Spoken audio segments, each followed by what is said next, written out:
শত্রুপক্ষের যে কোনো শত্রুতামূলক পদক্ষেপ বা ভুল হিসেবের জবাব ইরান তাৎক্ষণিক ও বাস্তব সময়ে দেবে বলে জানিয়েছেন ইরানের সেনাবাহিনীর মুখপাত্র ব্রিগেডিয়ার জেনারেল মোহাম্মদ আকরাম মিনিয়া। তিনি বলেন, ইরানের ক্ষেপণাস্ত্র সক্ষমতার সামনে, বিশেষ করে হাইপারসনিক ক্ষেপণাস্ত্রের মুখে মার্কিন বিমানবাহী রণতরীগুলো ঝুঁকিপূর্ণ অবস্থায় রয়েছে।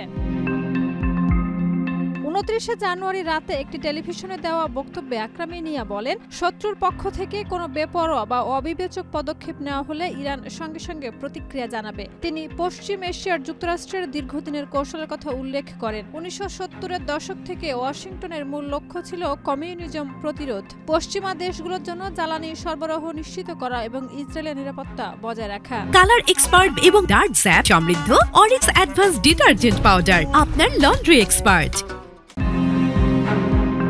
তিনি আরও জানান, 11 সেপ্টেম্বরের ঘটনার পর যুক্তরাষ্ট্রের আঞ্চলিক নীতিতে পরিবর্তন আসে, যা পরবর্তীতে 2026 সালের জাতীয় নিরাপত্তা কৌশলে প্রতিফলিত হয়। ওই নথিতে আমেরিকা মহাদেশে উপস্থিতিকে অগ্রাধিকার দেওয়া হলেও ইসরায়েলের নিরাপত্তা রক্ষায় অঙ্গীকার বহাল রাখা হয়েছে বলে দাবি করেন তিনি।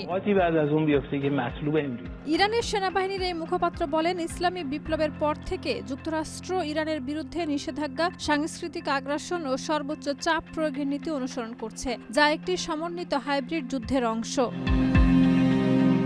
তিনি জানান, সম্ভাব্য সব পরিস্থিতি মোকাবেলায় ইরানের কার্যকর পরিকল্পনা প্রস্তুত রয়েছে। সামান্যতম হামলারও জবাব তাৎক্ষণিকভাবে দেওয়া হবে বলে হুঁশিয়ারি দিয়ে তিনি বলেন, পশ্চিম এশিয়ায় অবস্থিত মার্কিন সামরিক ঘাঁটিগুলো ইরানের ক্ষেপণাস্ত্র ও ড্রোনের পাল্লার মধ্যে রয়েছে এবং কোনো সংঘাত শুরু হলে তা পুরো অঞ্চলে ছড়িয়ে পড়তে পারে।